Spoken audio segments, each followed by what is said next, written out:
دوستو Ertugrul Ghazi ڈرامے نے بہت سارے لوگوں کی نیندیں اڑا کر رکھ دیں۔ یہ صرف ایک سیریز نہیں ہے بلکہ ایک ایسا خنجر ہے جس نے مغربی میڈیا فحاشی اور بے حیائی کو کاٹ کر رکھ دیا ہے۔ نہ صرف بے حیائی کو بلکہ بے حیائی پھیلانے والوں کا بھی وہ حال کیا کہ وہ سوائے اس سے نفرت کرنے کے اور کچھ نہیں کر پا رہے۔ دوستو آج کی ویڈیو دیکھنے کے بعد آپ کو یہ صاف صاف پتہ چل جائے گا کہ آخر پاکستان میں کیوں نہیں اسلامی سیریز آج تک بن سکی اور نہ ہی آئندہ بن پائیں گی۔ آج کی یہ ویڈیو مکمل دیکھیے گا کیونکہ نہ صرف ارطغرل غازی سیریز سے نفرت کرنے والے بلکہ دیگر اسلامی سیریز سے نفرت کرنے والے آج آپ کے سامنے ہوں گے۔ تو دوستو ویڈیو کی مزید تفصیل میں جانے سے پہلے اگر ابھی تک آپ نے ماجد ٹی وی کو سبسکرائب نہیں کیا تو جلدی سے اس چینل کو سبسکرائب کر کے بیل آئیکن پریس کر دیں۔ دوستو ٹرکش ڈرامہ ارطغرل غازی نے پاکستان میں وہ کامیابی حاصل کی جو شاید ہی کوئی سیریز یا ڈرامہ اتنے کم ٹائم میں اتنی کامیابی حاصل کر پاتا ہے،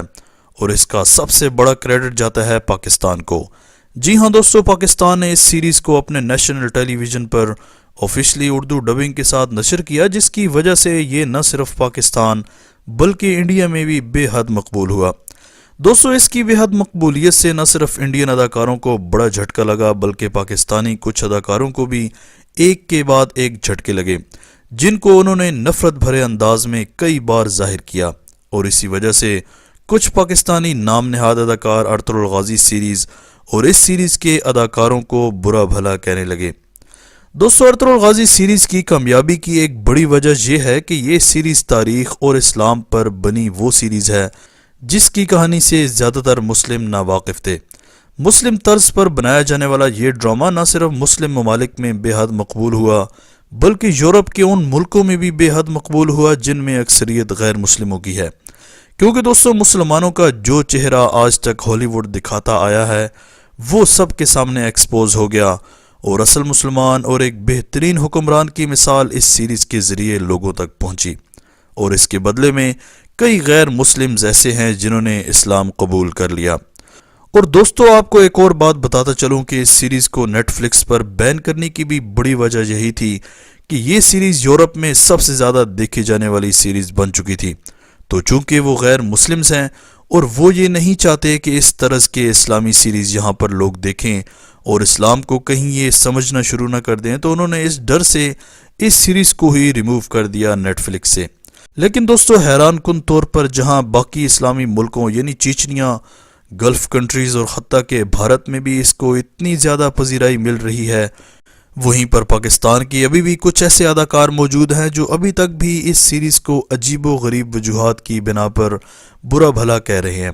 یہ بات جانتے ہوئے بھی کہ ہم مسلمان ہیں اور یہ ایک اسلامی ملک ہے اور ارطغرل غازی سیریز ایک اسلامی سیریز ہے۔ دوستو ان سب پر بھی بات کریں گے کہ وہ کون لوگ ہیں جو اس کی بھرپور مخالفت کر رہے ہیں اور اس کی کیا وجوہات بتاتے ہیں، لیکن اس سے پہلے ارطغرل غازی سیریز کے کچھ ایسے اداکاروں کی بات کر لیں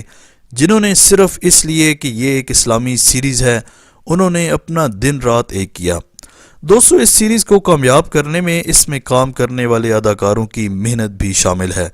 جنہوں نے اپنی انتھک محنت سے اس سیریز کو چار چاند لگا دیے۔ اس سیریز کے مرکزی کردار اینگن الطان یعنی ارطغرل غازی سے جب پوچھا گیا تو ان کا یہی کہنا تھا کہ ہم نے یہ سیریز بھی باقی ڈراموں کی طرح پیسوں کے لیے ہی کرنی تھی، لیکن اس کی اہمیت اور اس کی تاریخ پڑھ کر ہمارے اندر وہ جنون آ گیا کہ ہم نے اس سیریز کے لیے اپنے دن رات ایک کر دیے۔ دوستو حیرت ہے کہ پاکستان میں میرا جسم میری مرضی کے غلیظ قسم کے نعرے تو لگ سکتے ہیں، اسی کے ساتھ ساتھ پاکستان میں ایسے گھٹیا ڈرامے تو بن سکتے ہیں جس میں کبھی سسر اپنی بہو پر نظر رکھی ہوئی ہے اور کبھی ایلومیناتی کے ایجنڈوں پر کام ہو رہا ہے، لیکن اس ملک میں ارطغرل غازی جیسی اسلامی سیریز نہیں چل سکتی۔ یعنی آپ اندازہ لگائیں کہ باقاعدہ اس سیریز کے خلاف ایک مہم شروع کر دی گئی ہے۔ جیسے اگر یاسر حسین کی بات کریں تو یاسر حسین نے نہ صرف اس سیریز کو برا بھلا کہا بلکہ اس کے اداکاروں اور بالخصوص اینگن الطان کے بارے میں بہت ہی برے الفاظ کہے۔ اسی طرح دوستو شان نے شروع میں ارطغرل غازی ڈرامہ میں ارطغرل کے وضو کرنے اور نماز پڑھنے تک کو بھی غلط کہا تھا۔ اور حال ہی میں پاکستانی اداکارہ عفت عمر جو کہ نعمان اعجاز کے شو میں انٹرویو دے رہی تھیں، تو جب نعمان اعجاز نے ان سے ارطغرل غازی سیریز کے حوالے سے بات کی تو دوستو آپ حیران ہو جائیں گے عفت عمر کے اس بہانے سے۔ یعنی عفت عمر کا کہنا تھا کہ یہ تو ترکی کا کلچر ہے، ارطغرل غازی ہو یا صلاح الدین ایوبی، ہمیں اپنا کلچر پروموٹ کرنا چاہیے۔ تو میں ان کو یہ بتا دینا چاہتا ہوں کہ پہلی بات تو یہ ہے کہ ارطغرل غازی یا صلاح الدین ایوبی کوئی کلچر نہیں ہے، بلکہ یہ مسلمانوں کے بہترین جنگجو حکمران تھے، جو کہ ایک مسلمانوں کی تاریخ ہے۔ اور ارطغرل غازی کوئی کلچرل سیریز نہیں ہے، بلکہ یہ اسلامی سیریز ہے جو کہ ترکی کے کلچر کو نہیں بلکہ اسلام کو اور تاریخ کو دنیا کے سامنے پیش کر رہی ہے۔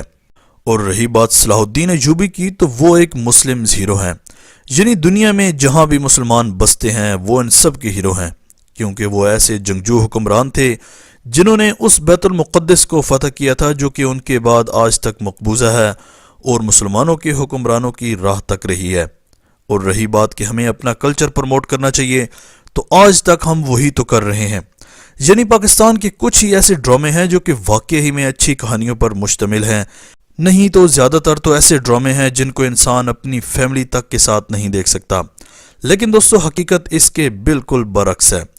یعنی وہ یہ کہ ارطغرل غازی سیریز جس نے باقی سب کی دکانیں بند کر دی ہیں، ایک تو بڑا مسئلہ یہ ہے، اور دوسرا یہ ہے کہ اگر سلطان صلاح الدین ایوبی بھی چل پڑا تو پھر تو لبرل اداکاروں کی مکمل دکان بند ہو جائے گی۔ یعنی ایسے اسلامی شاہکار ڈرامے ان تمام سیریز کو ڈھیر کرنے کے لیے کافی ہیں جو کہ فحاشی اور بےہودگی پھیلا رہی ہیں اور ہم کو دن بدن دین سے دور کیے جا رہی ہیں۔ دوستو آپ کی کیا رائے ہے اس سارے میٹر میں؟ کمنٹ سیکشن میں اپنی قیمتی رائے کا اظہار ضرور کیجیے گا۔ آج تک کے لیے اتنا ہی۔ اسی طرح کی امیزنگ ویڈیوز کے لیے ماجد ٹی وی کو سبسکرائب کر کے بیل آئیکن پریس کر دیں تاکہ ماجد ٹی وی کے آنے والی ہر ویڈیو کی نوٹیفیکیشن آپ کو آسانی سے ملتی رہے۔ اگلی ویڈیو تک کے لیے اجازت دیجیے۔ اللہ حافظ۔